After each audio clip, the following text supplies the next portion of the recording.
Got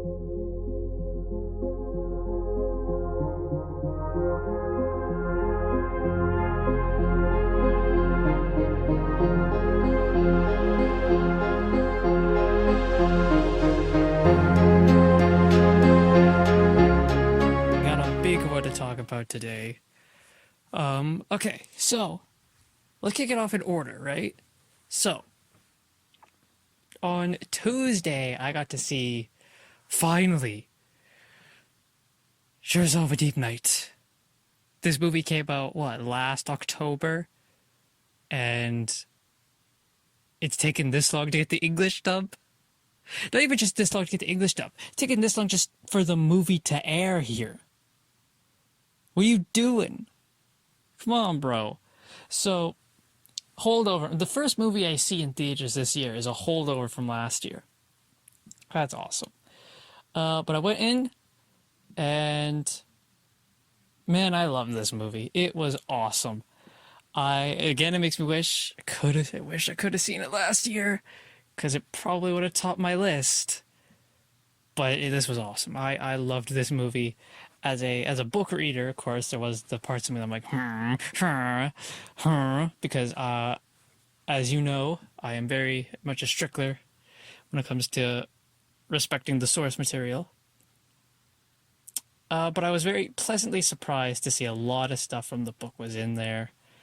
Very true, very accurate, which it makes me so happy when, you're like, we're going to do a movie on this.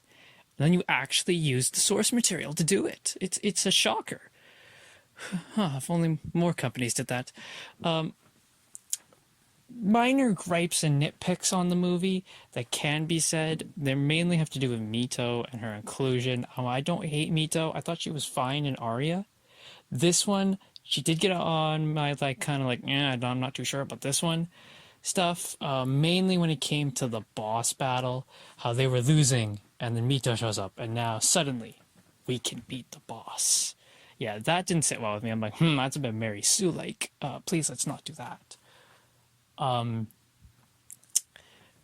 Yeah, Mito, she's interesting character, isn't she? I also don't like the fact that, well, it's not the fact I don't like the fact. It's like, she's the reason Asuna's in Sword Art Online in the beginning. Which, it's not something I absolutely 100% hate, but it's not something I'm 100% for as well. Very iffy on that. But other than that, this movie blew by. I loved it so much. Makes me want more progressive movies. If you wanna do more progressive movies, keep them a coming. Keep them a coming. Keep doing more progressive movies. I am here for it. If they are gonna do another progressive movie, which they haven't announced, but if they are gonna do another progressive movie, probably next would be Rhapsody of a Red Blaze, right? Because that's the next longest one. Because I know,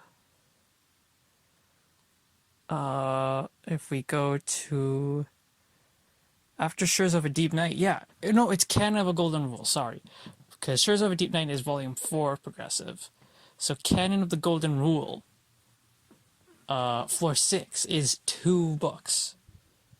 So they could do that as a movie, but it'd be just a much longer movie.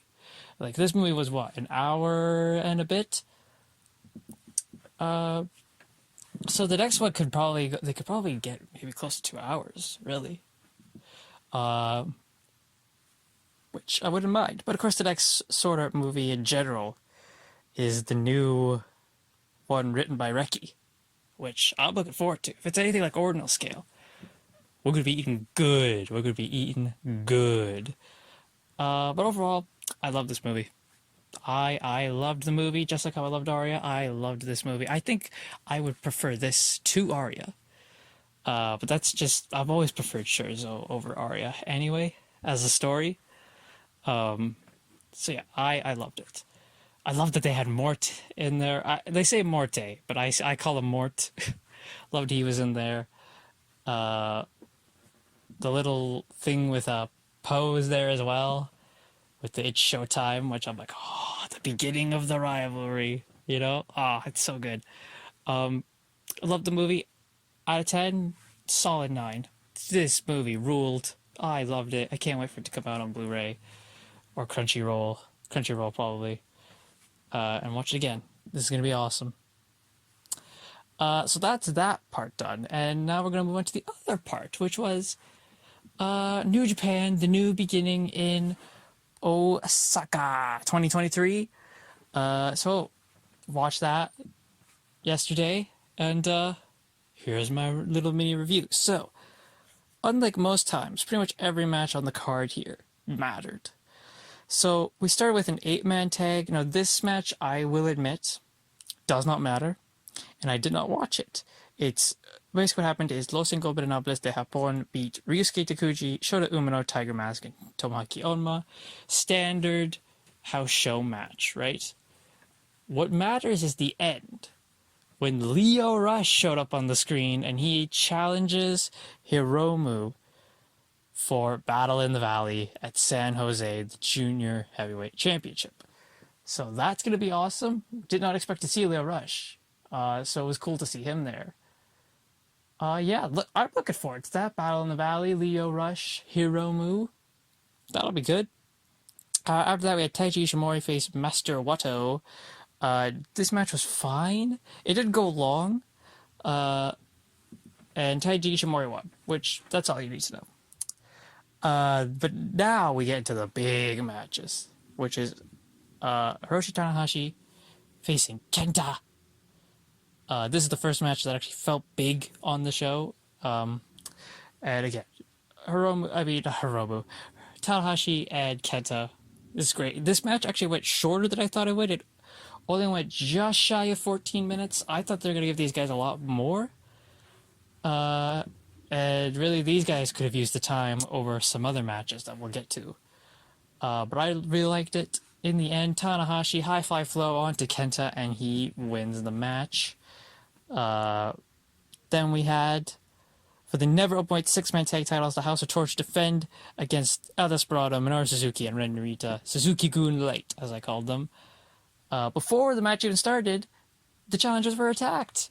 House of Torture attacked them. They nailed Ren Narita with the belt on the top of the ramp. So Suzuki-gun, well, not Suzuki-gun, Suzuki-gun Light, they were working from one man down as a handicap match for the majority of the match. But then Ren Narita showed up, and then they got to stomping. And in the end, Ren Narita hit the abdominal stretch on Yujiro Takahashi, and Suzuki-gun Light win the never openweight 6-man tag team belts, and they have actually dubbed themselves a team of strong style.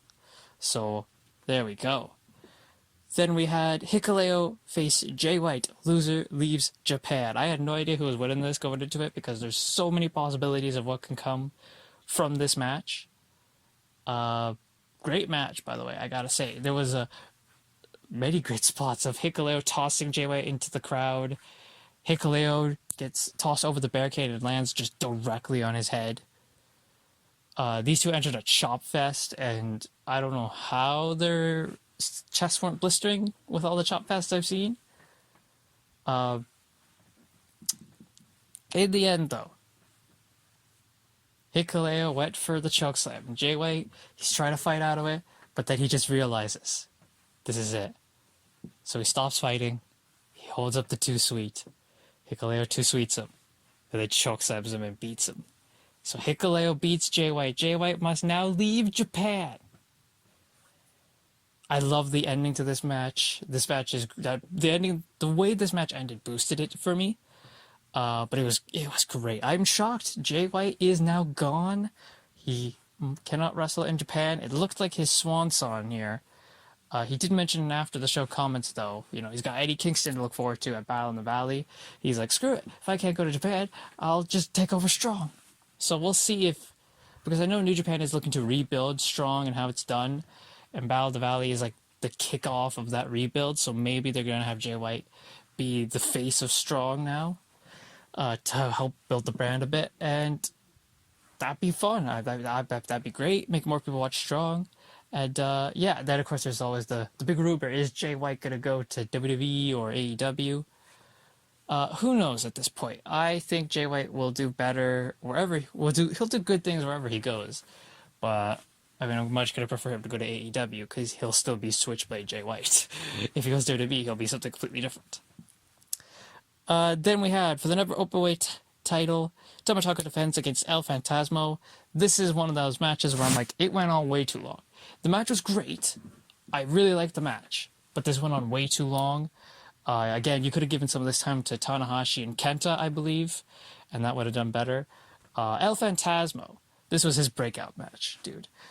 He's very much in the same vein of Orange Cassidy. He does a lot of comedy stuff that you forget he's a really good wrestler. And he is. El Phantasmo, he was doing flips and dives, and I'm like, dude, where are you getting this? There was a great near fall where he hit the super kick. It looked like he was going to win, but Tama Tonga kicked out at the last second. But in the end, Tama Tonga hit the stun gun to retain the title. And then the main event for the IWGP World Heavyweight title, Okada defended the belt against Shingo Takagi. Really big, important main event. It felt like, hey, we got champion versus champion. Big close. This was a clothesline fest, man. And they really lent into the story of, like, you know, after the whole shoot thing happened with Okada at Noah, they really led into, like, he's still pissed. So there was a lot of instances where it's like they were trying to replicate that Okada is shooting. In the end, he nailed the Rainmaker on Shingo to retain, which I think everyone thought. There's no way Okada's going to lose his first title defense. And then at the end, he challenged Hiroshi Tanahashi at Battle in the Valley in San Jose. So those two are going to go at it again. It's a great match, man. It's the better version of Cena and Orton. You know, when in doubt, just pull out Tanahashi and Okada. You know, and when people are like, oh, they're doing Tanahashi Okada again, that's awesome. Unlike Cena and Orton, we're like, oh, they're doing Cena and Orton again? God damn it. In the end, I will give The New Beginning in Osaka an 8.5 out of 10. Really enjoyed it. And I'm looking forward to Battle in the Valley next week.